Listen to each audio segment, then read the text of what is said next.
혹시 유기합성, 그냥 머리 아프고 어려운 과목이라고만 생각하셨나요? 오늘 그 생각을 한번 완전히 뒤집어 보려고 합니다. 유기합성은요, 사실 화학 분야의 가장 창의적인 도전 과제 중 하나예요. 마치 잘 짜인 체스 게임 같다고 할까요? 자, 화면에 보이는 이 분자 한번 보세요. 꽤 복잡하게 생겼죠? 머스크 암브레트라는 건데요. 만약 여러분이 화학자라면 이걸 대체 어떻게 만들어야 할까요? 바로 이 질문이 오늘 우리가 함께 풀어볼 아주 재미있는 퍼즐입니다. 맞아요. 유기합성은 그냥 이것저것 마구 섞는다고 되는 게 절대 아니거든요. 진짜 고수들, 그러니까 최고의 화학자들은 이미 검증된 전략들, 일종의 공략집을 가지고 분자를 설계합니다.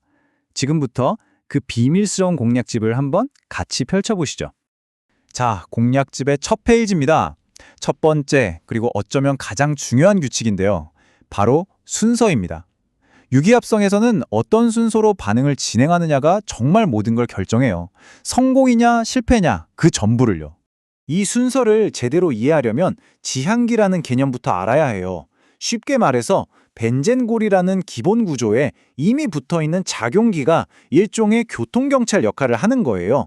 새로 들어오는 작용기한테 어이 자네는 이쪽으로 가게 하고 길을 안내해 주는 거죠. 예를 들어 오르토 파라 지향기는 바로 옆자리나 건너편 자리로만 안내하고요. 메타 지향기는 그 사이 자리로만 길을 터주는 식입니다. 자, 그래서 여기 첫 번째 전략적 선택의 기로에 썼습니다. 우리가 만들고 싶은 분자가 있는데 길이 두 가지네요. 알킬기를 먼저 붙일 거냐 아니면 아슬기를 먼저 붙일 거냐. 과연 어떤 계획을 따라야 할까요?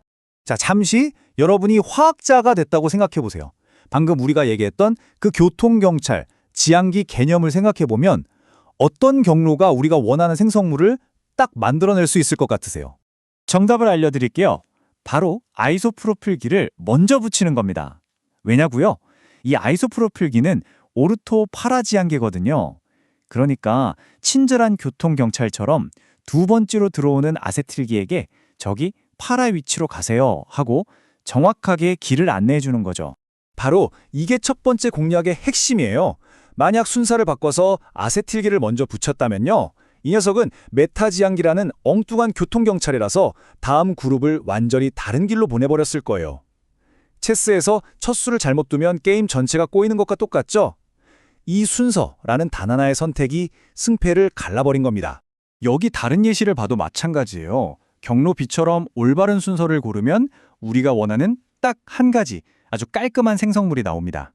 하지만 경로 A처럼 잘못된 길을 택하면 원하지 않는 것들이 뒤섞인 지저분한 결과물을 얻게 될 수도 있죠. 항상 가장 확실한 길을 선택하는 게 중요합니다. 자, 그럼 공략집 두 번째 페이지로 넘어가 볼까요? 이번 공략은 바로 전략적 교체, 전문 용어로는 작용기 변환, FGI라고 합니다. 이건 마치 체스에서 조를 퀸으로 바꿔서 새로운 공격 루트를 여는 것과 같은 아주 영리한 수죠. 이거 정말 재밌지 않나요?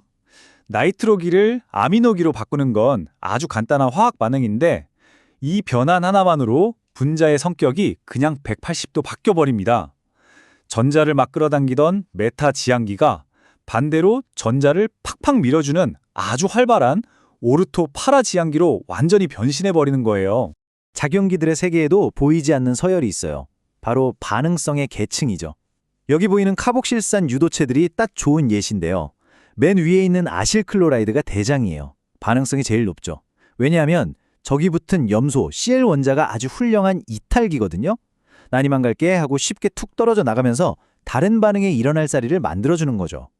반면에 맨 아래에 있는 아마이드는 아주 안정적이어서 웬만해선 반응하려고 하진 않아요. 이 반응성 서열을 간단하게 정리해 볼게요. 가장 에너지가 높고 불안정한 아실클로라이드에서 시작해서 산 무수물 에스터를 거쳐서 가장 안정적인 아마이드로 가는 흐름입니다. 위에서 아래로 물 흐르듯이 자연스럽죠. 그래서 여기에 아주 중요한 황금률이 나옵니다. 반응성이라는 사다리를 내려가는 건 언제나 쉬워요. 즉, 반응성이 높은 물질로 반응성이 낮은 물질을 만드는 건 식은 죽 먹기지만 그 반대, 즉 사다리를 거슬러 올라가는 건 굉장히 어렵다는 뜻이죠. 자, 이제 마지막 세 번째 전략입니다. 이건 어떤 게임에서든 가장 기본이 되는 거죠. 바로 최고의 선발 라인업, 다시 말해 올바른 출발 물질을 고르는 지혜입니다. 똑똑한 화학자는 절대 모든 걸 처음부터 만들려고 하지 않아요. 시간 낭비, 노력 낭비죠.